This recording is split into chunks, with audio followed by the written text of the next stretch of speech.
This is an interview that I don't know if I'll ever have a chance to do an interview like this again, but this is family interviewing family.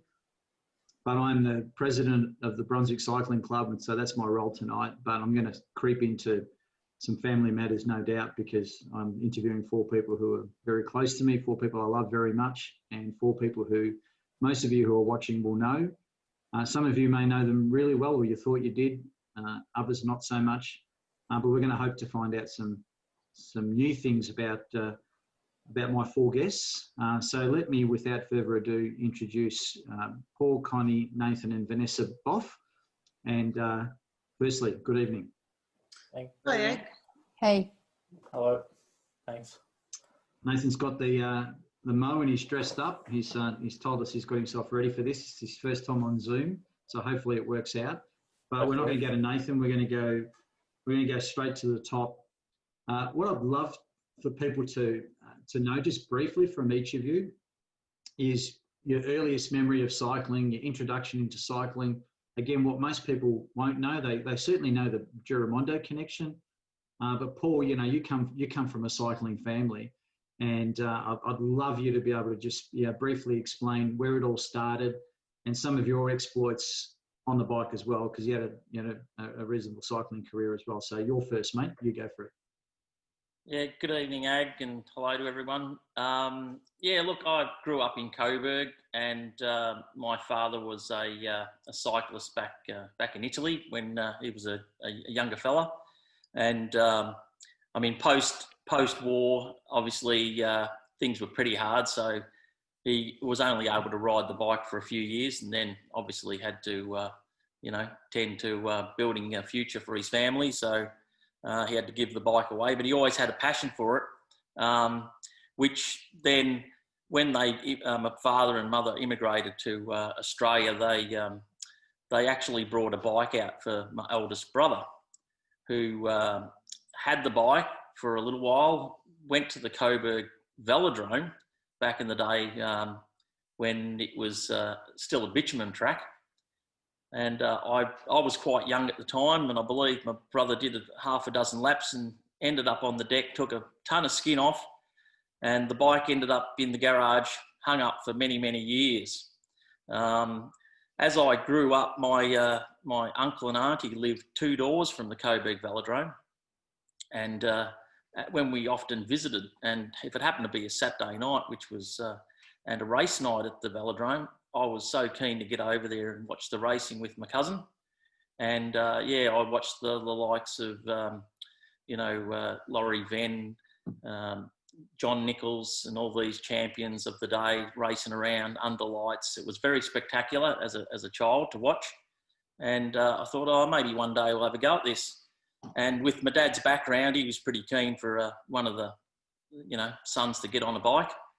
So once I showed a little bit of interest, then I was old enough. They said, let's got us involved in the Coburg Cycling Club. So I was started off my juvenile career back in those days. You were juveniles, and then went on to juniors. So I started there and did a few road races and whatnot, and it sort of started from there pretty much. And back in those days, you say juvenile, were there any differences in gearing? And I imagine it would have been a lot simpler. Well, actually, I know it was, but you're a better bike rider than me by about 400%. So you had a bike set up. What was that like? And who were you racing against in juveniles? What age were you? And are there any riders that you were racing against in that category that we can remember?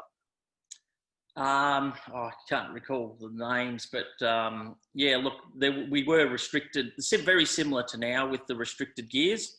So you had those restrictions, and then until you went up to the next category, then obviously the gearing went up exactly the same as it is today.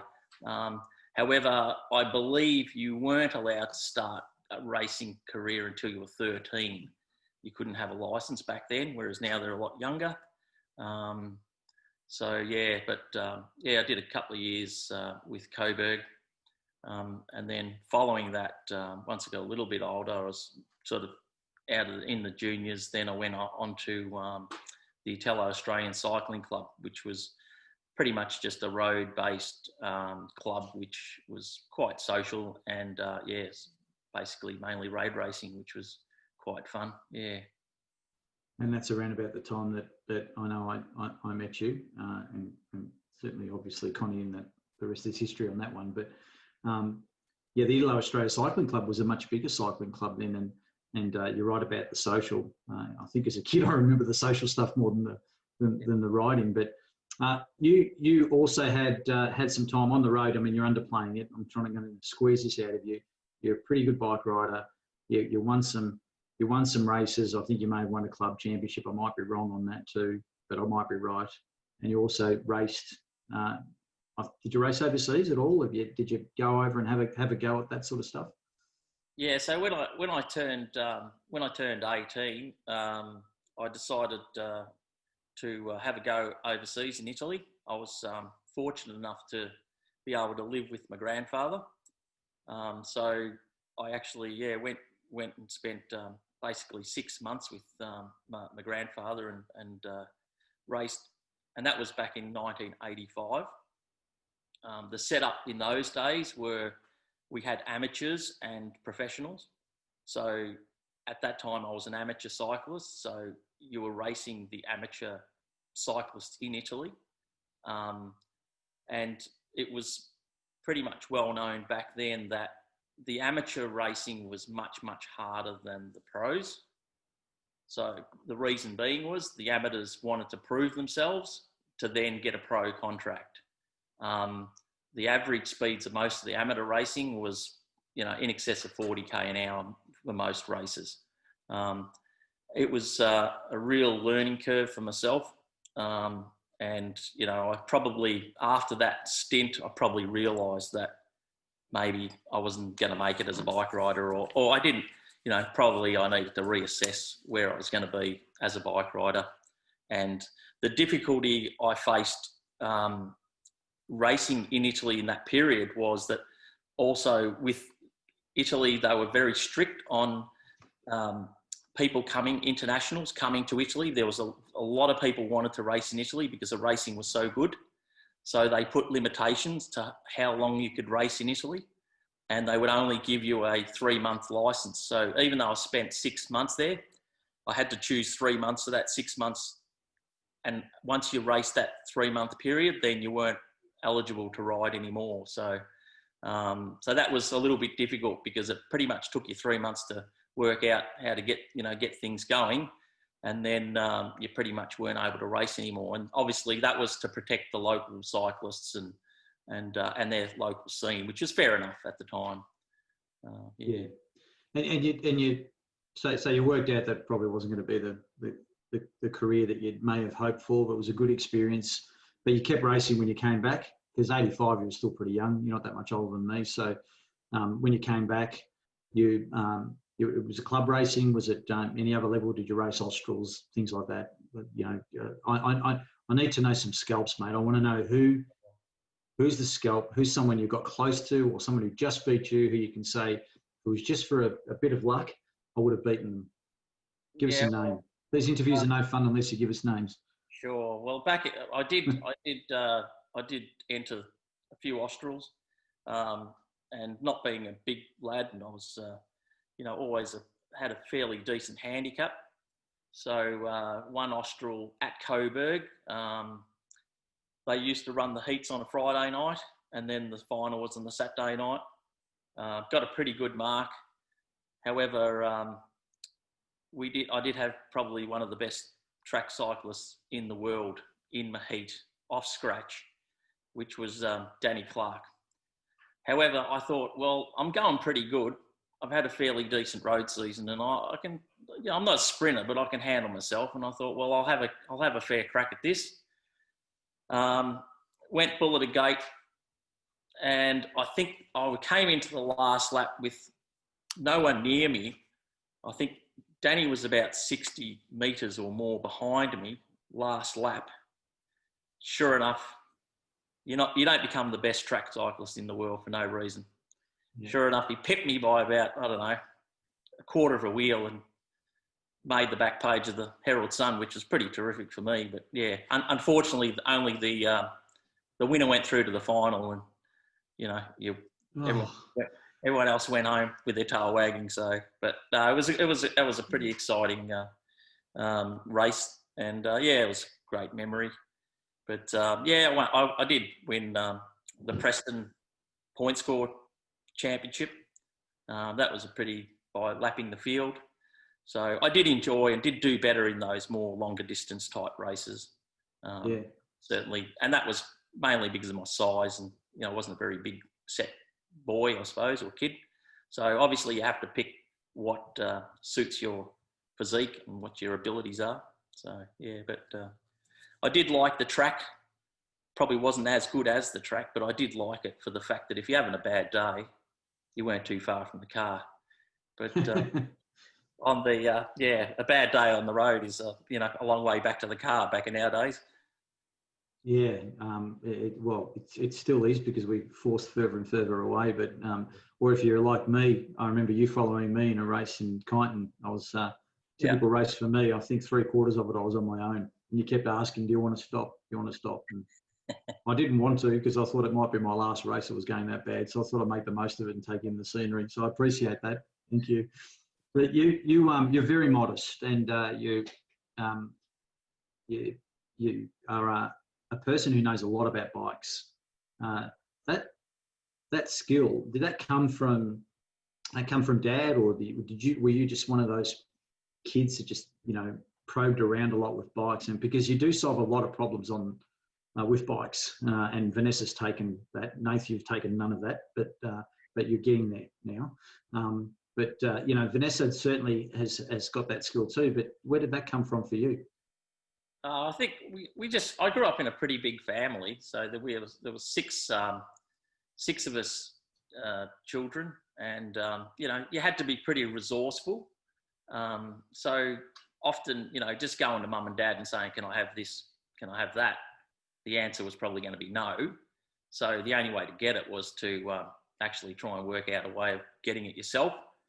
I do remember as a child having a bike and I had no tyres on it. So that's okay. We'll just ride it on the rims. And I rode the bike around the backyard for hours and hours and hours. I think that's when mum and dad said, "You know what? I'm sick of the noise. You better go over to Bates and get some tyres on that bike." So they got me some tyres on the bike. But yeah, so, it was just the times. And yeah, I did like to tinker and do things. And I still do like to use my hands and have a go at trying to fix things all the time myself. Yeah. I don't often succeed, but sometimes. You succeed more than me. And you built up a relationship with your brother-in-law too, with Ag. Did you race a lot against Ag? I know you trained a fair bit. Did you race a lot against Ag in your day? Well, we used to club race a lot together, yeah. So and then Ag sort of went on to racing the more bigger races, and that was when I sort of had enough and called it a day type thing. But I did train a lot. We spent many hours with Ag on the road, and he was pretty much my mentor really when I was a younger lad starting out, and it was great. He's got a wealth of knowledge, and certainly helped me out as far as my cycling career goes immensely.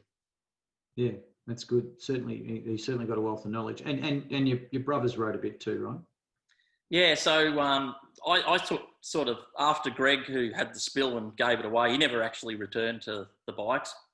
He actually later in life decided a go-kart would be a much more feasible sport for him, so that's where he went. But yeah, definitely.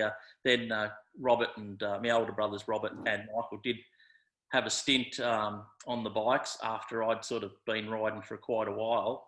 And initially, it was like most of us, I think. Take it up to lose a bit of weight and get a bit fitter, and then once you get out there and you just love riding, then it's sort of one thing leads to another, and and they raced some big races as well, a lot of country meets, and it's a bit addictive, the bikes. Once you get going, it's a bit like most sports, I suppose, golf and whatnot. Once you get started and you get a bit involved, and it becomes the social side of it plus the you know, want to push yourself a bit further and see how much better you can go. So yeah, they did, rode a bit, and then obviously, you know, time constraints. They, you know, need to get back to earning a decent living and whatnot. So, and it doesn't become a priority. So yeah, but they've still got bikes hanging up in the sheds. But yeah, they just don't ride them. No, the kids aren't riding them. No one's continued it on. No. Yeah. So you've got this great cycling heritage. You meet Connie. We'll get back to you because in praise of old guys, I still want to know if there's any sort of cycling comeback. I know you've threatened it a couple of times, but reserve that one. We'll get back to it later. So the person you meet and marry is sitting next to you, my first cousin. I consider like a sister, and really, really talented individual, so creative. And I think Connie, for me, and it's obviously very close because of our age and we're cousins, but what you bring to the table for all of us actually is the connection back up to your dad, and maybe because we lost your dad really early, but I mean, you're still finding photographs now of Dad that you haven't seen before, right? So your mum's got all these photos somewhere, and I think it's amazing. And in the last couple of weeks, putting up these photos on Facebook and certainly cycling scrapbook, etc. I mean, you come from, you know, many would call cycling royalty, and we're all kind of wound up in it. But you're a direct descendant of it. What's it been like for you growing up in that sort of environment and family? Because if I could ask you your first time in cycling, but it would have been when you were born. Yeah, I can say extremely proud. And you know, just, you know, you mentioned looking at finding photos, and obviously we've got a bit of time on our hands at the moment. So I have spent some time digging up some old photos and trying to put some sort of a scrapbook together. But you know, for me, when, you know, in February it'll be 40 years since I lost Dad, and you know, he still pops up on Facebook, not just on my pages, but other people still talk about him, and to have his memory still living is really special, and I think it's special for all of us. So yeah, so that's yep. You know, what can you say? You know, that means a lot to me, and I think it means a lot to our family, and even for our kids who never met him. I think they know him just as well as probably what I knew him. Oh, I think we grew up in an era where that's possible. You know, that's possible. And there's people who are recounting stories that maybe even your mum didn't know, you know. And even Dad tells me stories about following Mario around as his brother, and you know, you never told me that, you know. So there's so much more still that needs to come out. But you personally, you never raced. You never were excited about doing it. Was it something that you thought about but then just abandoned, or what happened there? Yeah, I was always excited to be around bikes. We had the bike shop, so I was always on a bike, but it wasn't sort of the ladylike thing to do back in those days. So I was never encouraged to take it up, and so I didn't. But I enjoyed going to bike races then. I still enjoy going to bike races now. It's something that never leaves you, and yeah, I sort of regret not giving it a go, but it wasn't really an option back then. But you know, there's always hope. Yeah, there is, and you've got an e-bike, right? I've got an e-bike now, yes, which yeah, I probably haven't used it as much as I don't use it as much as what I did use my bike when it wasn't an e-bike. So yeah, yeah, just haven't had the opportunity to get back out there. So, but obviously with with, like you said, the bike shop, and then the bike shop closes, and sportswear and Paul involved in that too still, and that business still going. What are the great memories of just growing up and then becoming an adult and in the business, and just seeing the various changes, etc., is one thing, but you would have made some close with some pretty brilliant bike riders and had some, you know, great opportunities as a result. Yeah, look, not just acquiring skills. I mean, that was just it's amazing what you pick up along the way. And just today on Facebook, I saw someone that had posted a woolen jumper that they found at an op shop, and it had these Olympic stripes, and that brought back lots of memories, because there was no, playing, you're watching YouTube or playing video games in those days. It was working on the knitting machines after school and weekends, trying to knit those stripes, and they weren't computerised machines either. So that did bring back lots of memories. But yeah, dressing some really important or, famous athletes. Shane Kelly, we made a lot of his clothes. We had the Kathy Watt line at one stage, after she had won the Olympics. Numerous world champions that we've dressed over the years, which I think is quite an achievement for our company an Australian-owned company, to dress those athletes. So it's a local manufacturing story of some note, in my opinion, and if anyone ever gets a chance to go to Faulkner and see behind the scenes, it's got smaller, etc., but it's just marvellous. And for a long time, lots of clubs in Australia were getting clothes made by Giramondo Sportswear, and some still do. Obviously, our Brunswick kit is still made at Brunswick by Giramondo. Sorry, you're a school teacher, and you're very creative, as I said. What exactly do you do at school? What type of subjects do you teach, and what got you into teaching?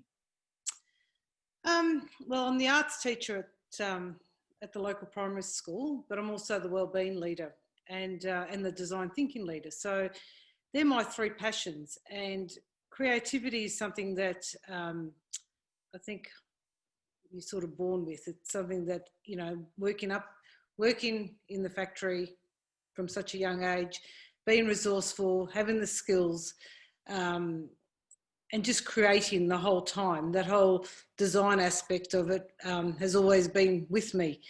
But when I did finish year 12, I went off to uni and did a Bachelor of Education in Art and Design, and then from there I majored in textiles and learnt a lot of all the printing skills and whatnot that we actually use in the business till this day.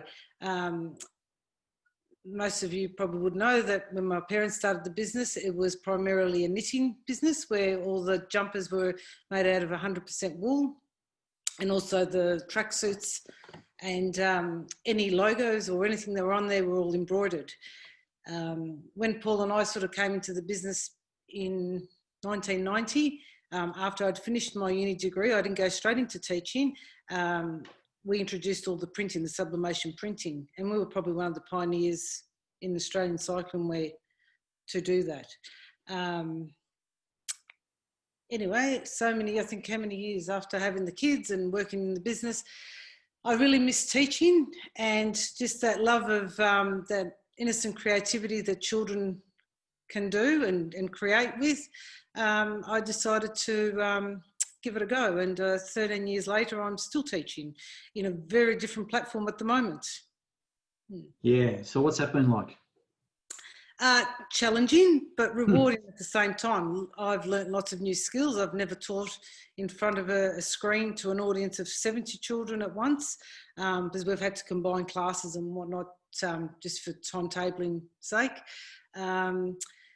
Lots more emails to deal with, but very, very interesting, I would say. So we could talk all night about the school part. We won't, because it's a very interesting topic. But just so everybody knows in the audience too, you're my official date when it comes to my invites to art exhibitions and in future opera, etc. Because Tanina doesn't really like them. So for everyone's knowledge, Connie's always my +1 at these events, and we've had some good nights at the art gallery, and it's good. But it's also good to hang out with someone who's creative, because I'm zero creative. I couldn't play Pictionary to save my life. I've got no idea how to draw. So I'm glad someone in the family is creative, because it's certainly not me. But one final question, because I'm looking for a bit like Paul. I just want to drag something out. Correct me if I'm wrong, but Giramondo Sportswear also didn't make just cycling clothes, made footy jumpers, and perhaps also helped out with an Olympic team during the Sydney Olympics, a Melbourne-based soccer team maybe that needed some extra clothes at the last minute. Am I half right with that story? Well, we did. We definitely did a lot with the AFL. We were one of the ones to basically sublimate all their jumpers and all the what do you call it? All the replica garments that went out into all the merchandising for AFL. So we did a lot of that at the time. We, if you see the centenary tops at the time when they had the lace-up designs, well, they're all designed back at our factory, and also the All-Stars, what's that called? The State of Origin. Yeah. State of Origin, no, not State of Origin. EJ Wynn. EJ Wynn, okay. Thanks, Nathan. Yeah, they were our designs, and they're still using them to this day. So that's pretty cool. We have worked on table tennis teams and soccer tops. Yeah, a variety of different sports. Yeah, I couldn't even name them all at this stage. Yeah, I don't know if anyone knew that, so I wanted to get that out of you. And because you're so good at retro, you could probably do a Carlton retro jersey, because it's been so long since Carlton won a premiership, and it could be a long, long time coming. So you might make some money out of that. Because I believe, Nathan, you're next, right? You have not seen a Carlton premiership in your lifetime.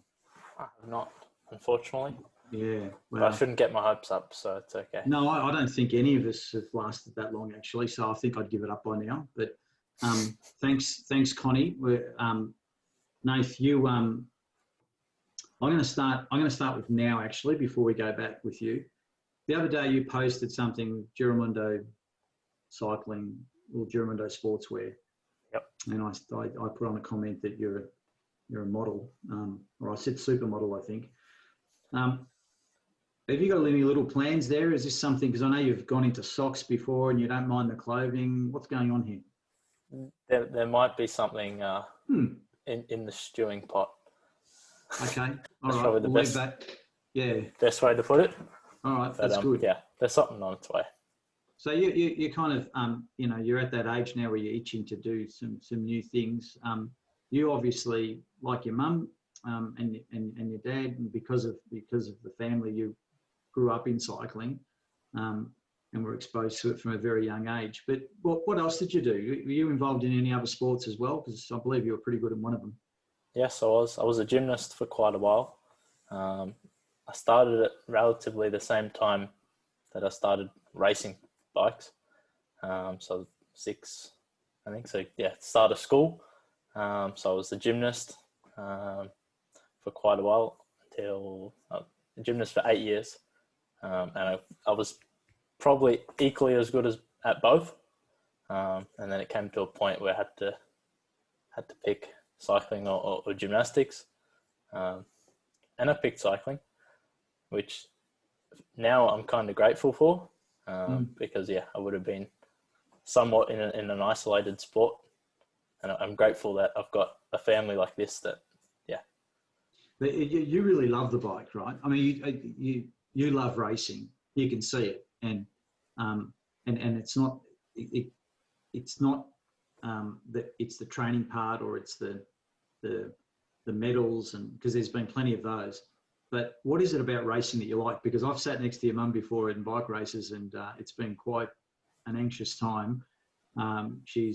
You make her very, very scared. You make her very worried, and you make all of us worried, but nothing quite like your mum. What is it that you love about it? Because you certainly get that adrenaline rush, and because you've gone and done it in mountain bike as well, and you love that, and you also like to injure yourself too. Not maybe you don't like to, but you do. What is it about racing? That's a very good question. It's very hard to put a finger on it, but I think there is a part of that adrenaline, that kick, just the feeling of challenging yourself, and yeah, just that the fact that it's not something you can just go and do. You have to actually try, and there's a lot of skill, and it's not as simply just going fast. That part I really love. And recently I've enjoyed mountain biking because it's not about going fast. It's a lot of skill. But yeah, certainly the skill factor to it is what I do love. And on the injuries front, currently, how many metal objects do you have in your body? Well, currently I have 2 plates and 17 screws, not counting. Titanium, of course. There was a plan for maybe a carbon one, but I got rejected down to titanium. But yeah, in my ankle and my wrist now, as of somewhat recent. Yeah. And that's has that stopped you from riding recently, or you've been able to get back out on the bike and enjoy the mountain biking, etc.? Well, actually, I haven't ridden a whole lot. I've since gotten on a motorbike, but that's probably the closest I've gotten. Motorbike. That's probably the closest I've gotten to riding on the road. But yeah, I've been working a lot at the bike shop, and yeah. So tell us about that, the bike shop. Which bike shop, and what are you doing? So I'm currently working at Ivanhoe Cycles, somewhat full time, with my uncle Ago. So that's nice to be working alongside him, and a good team there. But yeah, I'm a mechanic there and learning a lot, which I don't really learn from the racing side of things. So fixing lots of kids' bikes and yeah, shitty old hybrids.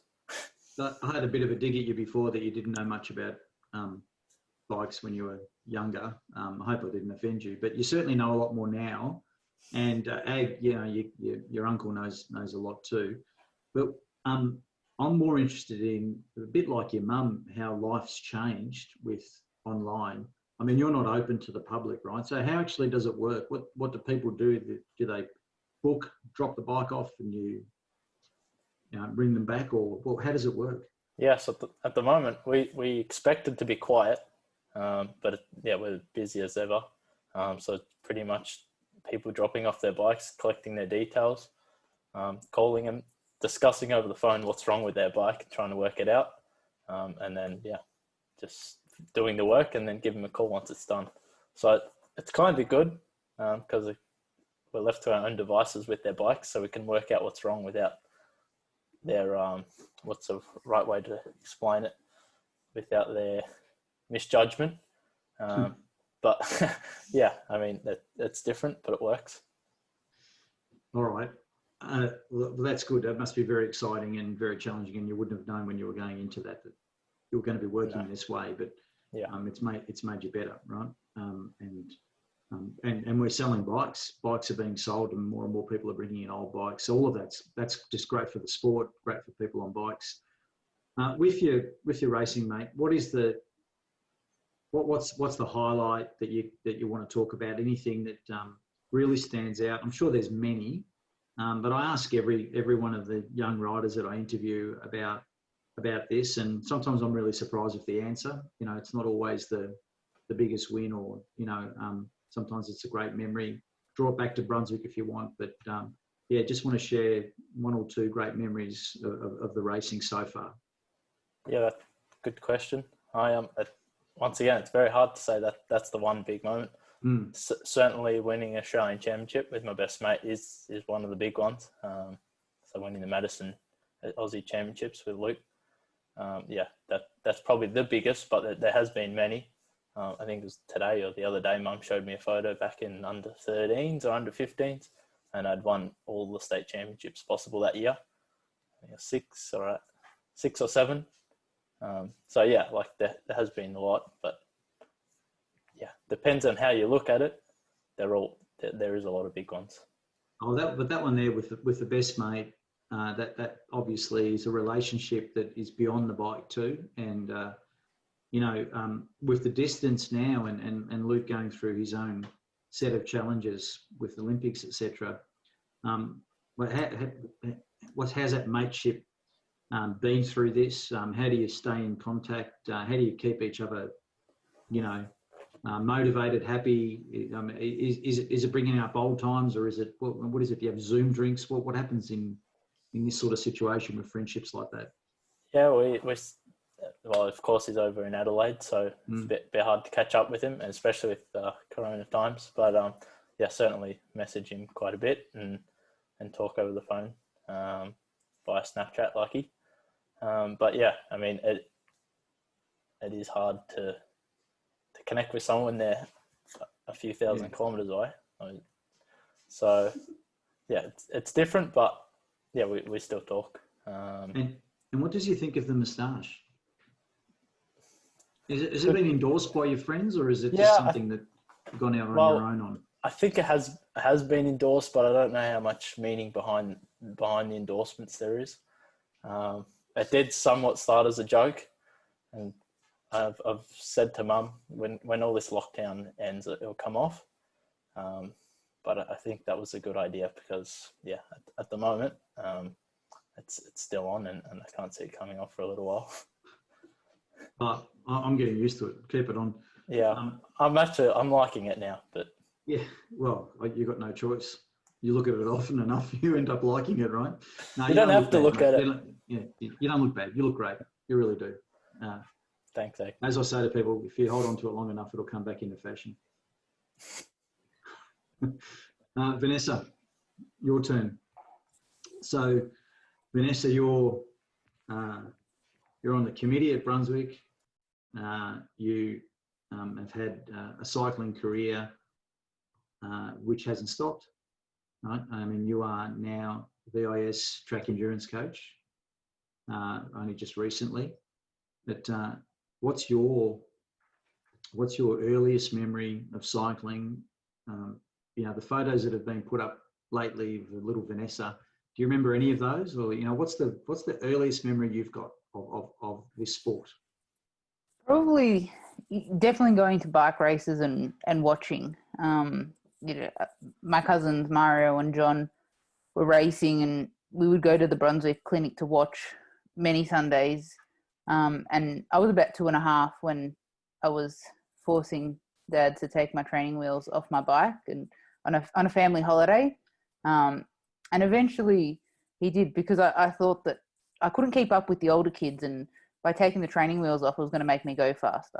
But little did I realize you needed to balance and be able to get all that sorted before you could go faster. So once I got all that under control and up and away I went, I wanted a track bike. And I think I don't have a huge memory of how persistent I was about wanting a track bike, but I believe that it was pretty often I was asking for a track bike. And so Christmas the following year, I got my first track bike, and that's that photo that Mum posted yesterday with my little 12-inch track bike. And Dad spent many, many laps running alongside me, and I used to go every Sunday to the clinic to do the 30-second challenge. So I wasn't old enough to race, and I could barely stay up on the bank, but I remember Alan would let me do the 30-second challenge, and that was my highlight for a couple of years until I was about 5 or 6, and then I could start riding in about J grade,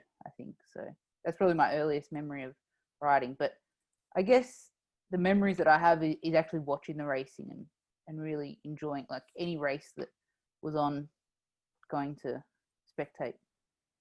And how, when do you think that the coaching bug, the mentoring bug, bit you? Because I mean, you're only 25, right? But most people know you as their coach, a coach and mentor. And there's people who are the same age as you who call you a mentor, or not that much younger than you.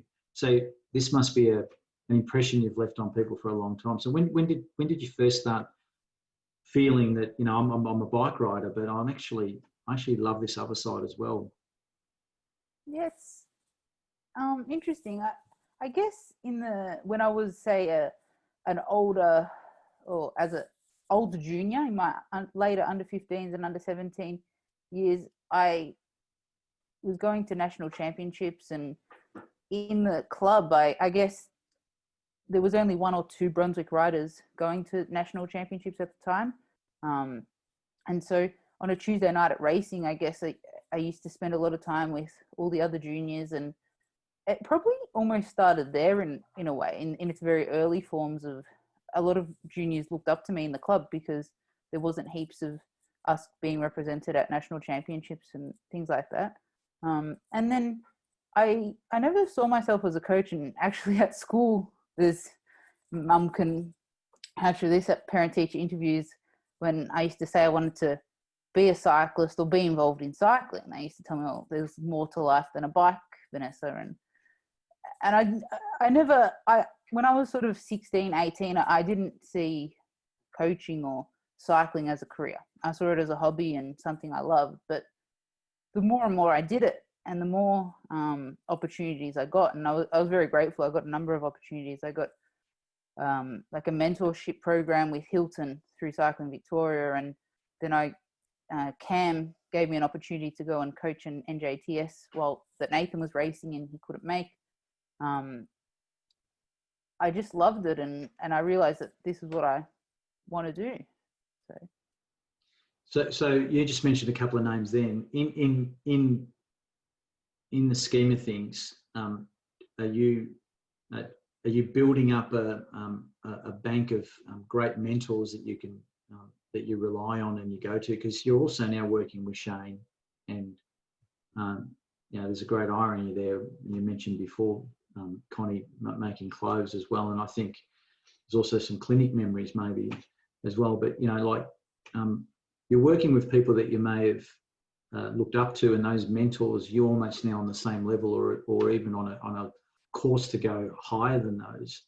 Are you still using them in the same way, or not using them? But is the leverage still the same, where they still remain mentors, you go to them, or is that expanded of the new people that you've met along the journey? Because you're on a fascinating journey so far. Definitely. Like, I forever grateful for all the opportunities and the knowledge that I've received from these great people I've been able to work with. And even I got to work with my uncle Ag at Drapac for 2 years, working on the logistics and just seeing how the road side of things worked as well. And I do have a very big passion for the track and endurance. But yeah, I will continue to remember and take all the things I've learned on the journey with me and continue to learn, because even though I have been coaching for a couple of years, and for some juniors, it's the only coach they've known is me, but I've got so much more to learn and so much more to grow and develop. So.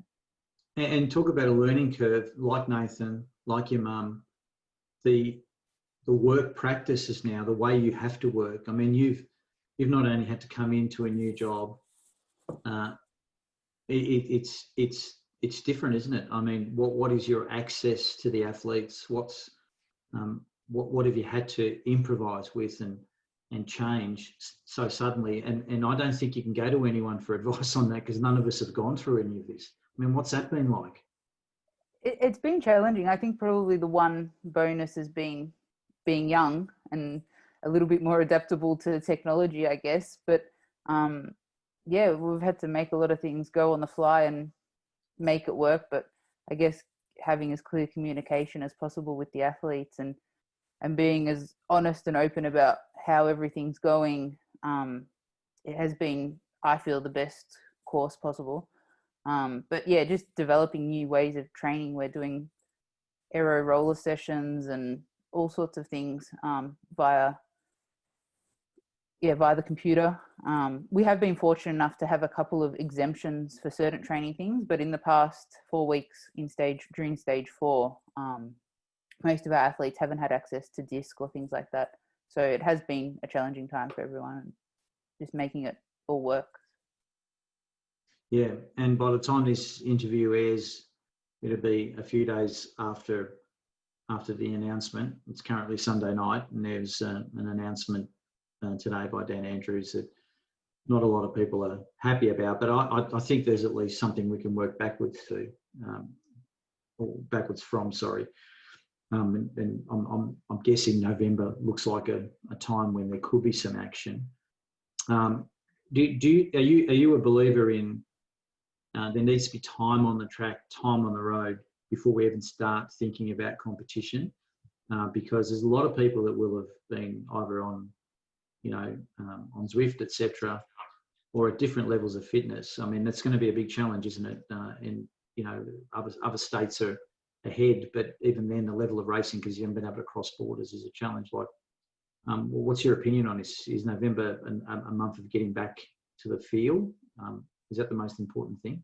I think I've got a few different opinions on this, and we probably could talk about it for hours, but I think there's a level of experience in certain riders that won't feel the effects of having a couple of months not racing in a peloton and things like that.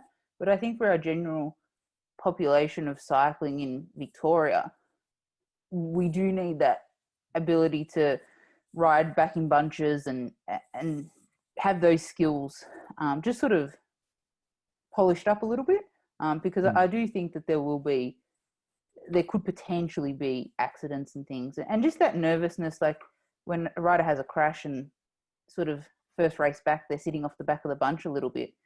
If we have 30 or 40 riders that are a little bit nervous to sit back in the bunch on the road, it's going to make it challenging.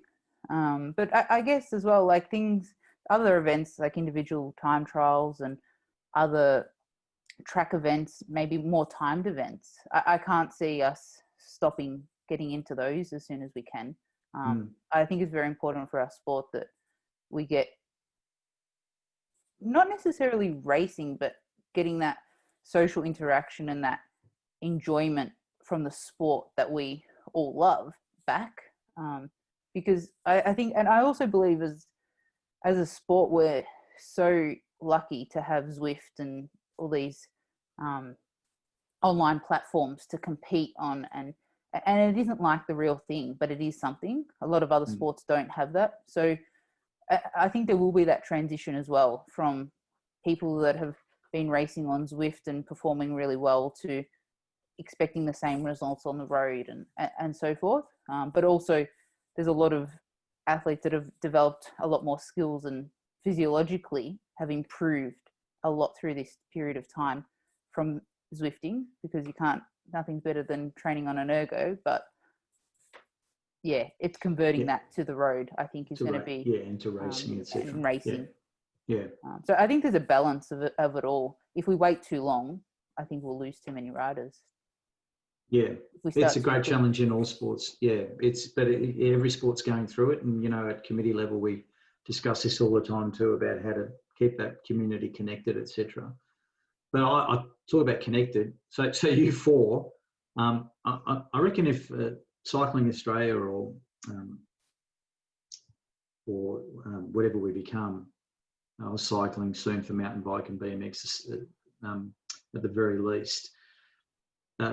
There's a branch trust there I reckon they could tap into. I reckon you should be the people they go to, because if you think about it, the wealth of knowledge in this family on cycling is incredible. So, and I think we could talk all night about it, but just to spice things up a little bit, I want to know from each of you what's been the lockdown hobby that you've picked up, right? And again, this is a tough question for a family that's got a lot of hobbies. Vanessa, you make gingerbread man cakes, sorry. Connie, you make all sorts of things. Paul, you fish and make and, so new things. Has there been a new lockdown hobby that you've picked up that's even amazed you? Paul, you go first. I'm probably become a chicken farmer at a small scale level because of lockdown. We've inherited, we're minding the school's chickens. So our flock has grown, and that's become a bit of a job for me now to tend to them, and they're producing some nice eggs. So yeah, that's probably been the big one for me, probably. Might have a second chook. That's it. Second chooker, yeah. Connie, what's yours apart from marking homework, doing school? Well, I was just going to say, I really haven't had much free time at all, but in that free time, I just escape to my little art room at home and create junk journals. I love creating and making things out of nothing, basically, and recycling. So at school, I'm known as the recycling queen. And at the moment, I'm making junk journals using recycled envelopes. So, yeah, so that's what I'm doing. Well, I always look forward to, and my birthday's not far away, as you know. If I go through all my old birthday cards, the most creative birthday cards come from Connie. Everyone else, and I'm the same, you just buy a card, right? That's what you do. But I'm no pressure, but, I'm looking forward to my card in a couple of weeks. because I know that you put some great thought into these cards. It's incredible. You're so artistic. Nath, what have you picked up? You know, you're working a lot, I hear, but have you picked up anything? Not really. Yeah, I have been right. working a lot, honest. So yeah, I've never worked so much, so that's good. I have been playing a bit of billiards with Dad. So Have you got better? slightly, marginally. Yeah. I think I could beat you now, but yeah. Oh, yeah. Okay. Just one thing, I think you're underselling yourself, and you may not have picked it up in lockdown, but brewing beer. Yes, I And it hasn't been always brewing been some beer. successful. Yeah, but the last one I had wasn't too bad. Have you been continuing that? Sorry, I missed half of that because I ripped Oh, my sorry. I said the microphone out. last That's one. all right. The last one I had wasn't the last one I had was okay, but you have had some failed attempts. But is it getting better? And have you kept that up? It's pretty. I got it down pat now. Dad's since joined the brewery team at our house. But yeah, it's good fun making beer. Well, from November onwards, if we can get to that 5 or so more, I can't wait to have one. Vanessa, what have you picked up in lockdown? I've actually had not a lot of time, but I've had time to do things that when I've been out and about haven't had so much time to do. And one of them, I guess, my 3D printing. I have had a 3D printer for about 2 years now, but I guess we've spent some time upgrading some bits and pieces and designing some bike technologies. I started off doing some basic cookie cutters and very basic things to get used to it. But I did print my first aero bar a couple of months ago now. And so just working towards eventually creating some new bike technologies. I don't know if anything will ever get passed through, but we'll see what happens. And I enjoy tinkering doing that. So Cool. Well, to finish off, I just want to ask another question. We're all looking forward to getting out of all of this.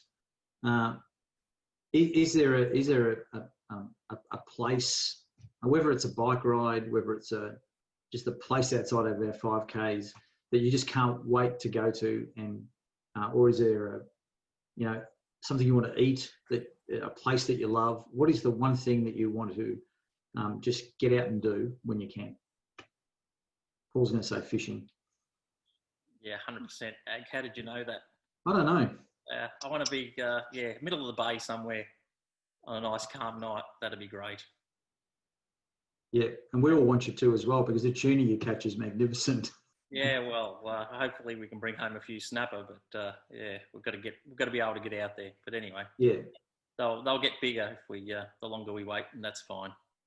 Yeah, but that's what you're dying to do, right? Because that's a passion of yours, and you really want to get out. Yeah, Connie. I just want to go shopping. Yeah, not online. I actually want to go shopping. Yeah. Money. So it's amazing, isn't it? I miss that. Yeah. Yeah, and you want somebody to tell you, "Are you okay? Can I help you?" And you want to be annoyed and say, "Look, I'm fine." That's right. I want to have that interaction. I want that social interaction. Yeah. Nathan. I wouldn't mind going out. Yeah. Probably, I don't know, good camping trip or something like that. A weekend away. I really feel for people your age, like it's a time when you go out a lot, etc. So, but hopefully you've saved a lot of money. You've made money and saved money. And, there's a plus to everything, and possibly your liver's better off too. Possibly, yeah.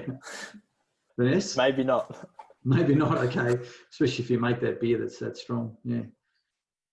Vanessa? I think getting away, most of my life I've spent every second weekend away somewhere in Victoria, and whether it's at a bike race or I'm not sure, or for work, it's just getting beyond that 5K zone. It's quite funny how you sort of get told you can't leave that area, and just going for a drive or a ride or something. Just somewhere that's not within my 5K zone. I have done well in exploring Reservoir as best I can in this COVID lockdown. I have done plenty of walks and rides, and it's probably something that I didn't get to do heaps of when I was super busy, traveling places. But yeah, I wouldn't mind getting outside, even a day trip.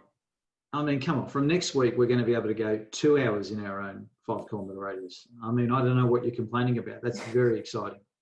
You know, to all our interstate friends, I can feel the envy about what we get to do. You know, we're really blessed. Just being sarcastic, of course. To finish off, I know I said that was the last question, but we have to talk a little bit about Brunswick. Not so much word association, but you know, we've all been involved in different clubs, but you know, Brunswick seems to be the club that we all land on in a way that just grabs us. I know for me, it's been the draw of being part of the administration and part of the connection that way. For others, it's racing, etc. What is it that defines a club like Brunswick, in your opinion? Not so much stands out from others, because I think it's unfair, because I've mentioned it before that all clubs have got their strengths and all clubs have got their areas of opportunity to grow as well. But what's the endearing thing about Brunswick that you think of almost at a spiritual level? You know, what does Brunswick do for you? I'm going to start the other way around this time. Vanessa, you go first.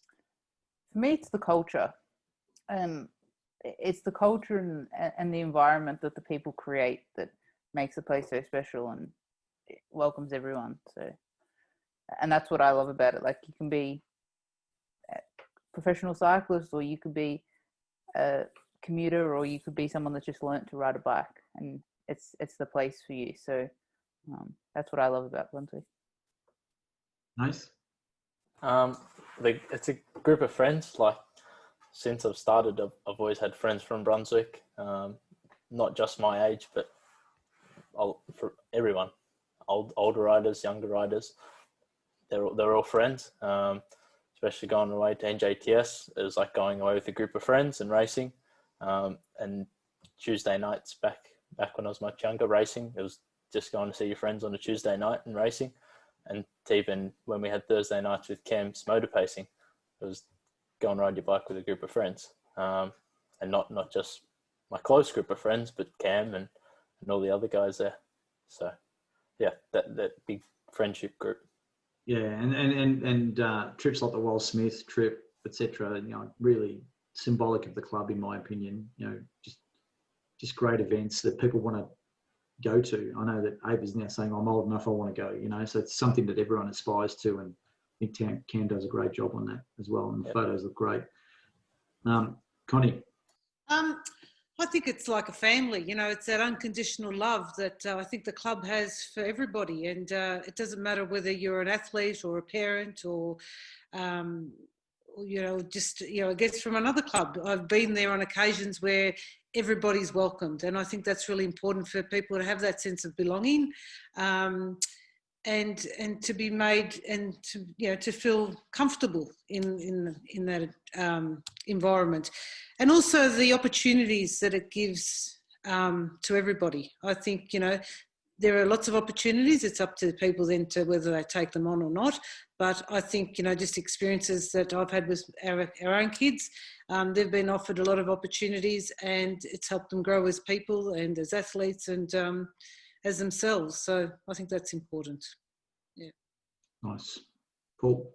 Yeah, look, I think one of the great attributes of the Brunswick Cycling Club is its inclusiveness of all members from all walks of life, whether they're, you know, from a 5-year-old child to a 50-year-old veteran who's, you know, just decided, you know, lately that he's going to get on a bike and have a ride. And I think that ability to cater to that variance in membership and give each of those members whatever that they require or what they're seeking out of the club.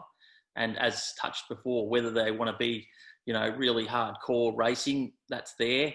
And if they just want to come along and have a ride, a training session and have a sausage, and and it's also not just the riders, it's also the people that come along just for the social aspect of it as well, and just like to watch or be involved. I think it's a very, very fortunate club. I think, and of late with the upgrading of the facilities, which is absolutely fantastic. It's just going to get stronger and stronger. But it's definitely the core people involved in the club that make it such a fantastic club, I believe. It's just been continuous. You know, I can rely back. I can call presidents from 5 presidents ago to have a chat. It's just an incredible culture. You're right. Yeah. So we're going to see you back on the track then, because that was what I was leading to before. Because you threatened to make comebacks before. Yeah, and thankfully they're only threats, and I very rarely do I deliver on my threats. So that's probably a good thing. Yeah. So I get a lot of enjoyment watching the young kids race. I really do, because there's they just race with passion and fun, and there's no sort of too many tactics. They just go as hard as they can, and it's great to watch. I get a lot of enjoyment watching that. Yeah.